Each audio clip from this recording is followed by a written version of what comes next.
Hi guys, for this particular video, we'll be discussing about the conceptual framework, which is also an important part of your introduction when you are writing your research paper.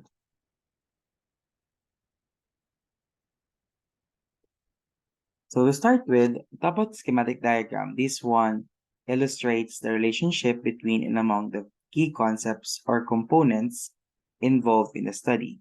However, experimental studies do not require a framework. This is from Style Sheet for IMU or International Journals, 2011.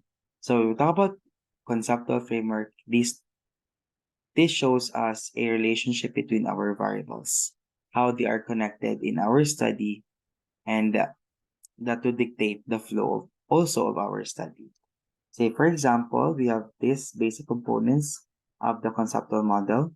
On top of the box, this is usually our variables being studied, like the independent and the dependent variables.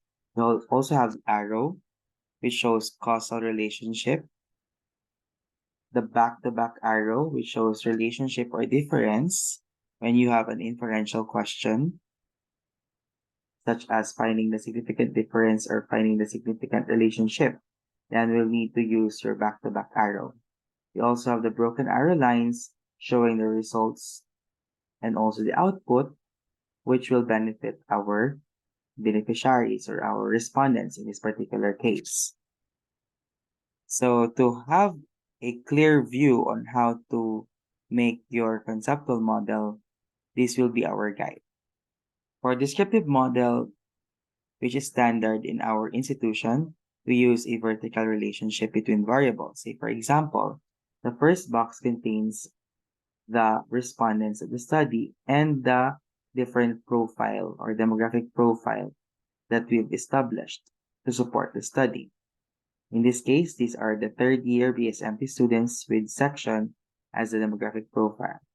The second box contains the title and the indicators being tested in this particular study. So we have the awareness level on maritime security, terrorism, piracy, armed robbery, drug trafficking, illegal fishing. And the last box, as you can see here before the last box, we have the arrow, which means a causal relationship. This will cause the output of the study, which is actually basis for the school administrators proposed symposium for maritime security and inclusion of maritime security during onboard training office pre-job orientation.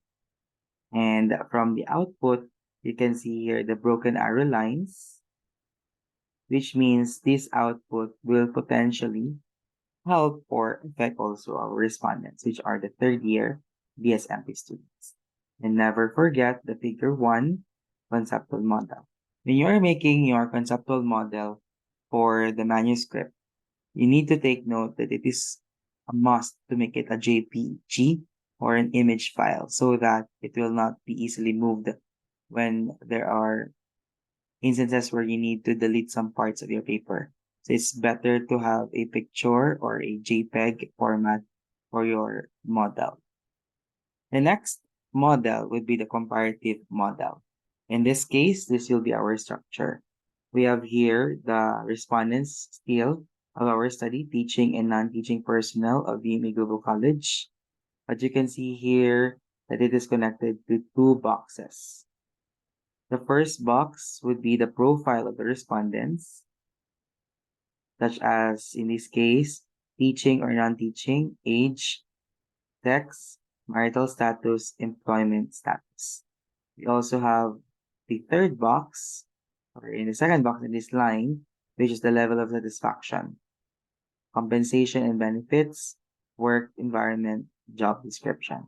And as you can see here, we have a double-sided arrow, which means we are looking for the difference between these variables in these variables, the profile and the concepts being studied. And lastly, in between these two are two back-to-back arrow, we have an arrow connecting it to the output of the study, which means this could have a causal relationship. We have the output, which is the human resource development program. Lastly, We have the broken arrow line here, signifying that these output may also be of potential help to the teaching and the non-teaching personnel of BMA Global College. So this is how we structure your comparative model. And always don't forget, figure one, conceptual model. And the last model that we need to understand is basically just like the same with your comparative model. However, the only difference is that the profile of the respondents is located here in the top box or in the first box, together with the possible respondents of the study. And in this second line, within the second and the third box, you have here the two concepts being studied in your research paper. So in this case, the academic anxiety in the new normal and the academic performance in the new normal. After looking for relationship, whether academic anxiety in the new normal could cause an impact on the academic performance in the new normal. And lastly, usually we also have here the output of the study, which will serve as basis for recommendation to the guidance office. And these output is said to have or is said to be benefit to the respondents of the study, which are the first year to fourth year CHBM students with a profile of program and year level. That's it for our discussion on the different conceptual model related to working with your conceptual framework. And by the way, do not forget after you were able to establish these diagrams, make sure to explain it well in your manuscript.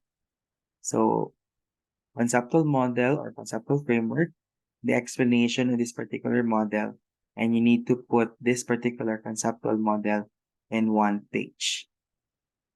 And remember that it should be in JPEG format so that it will not be easily destroyed when you are deleting some parts of your paper or adding some parts of your research paper.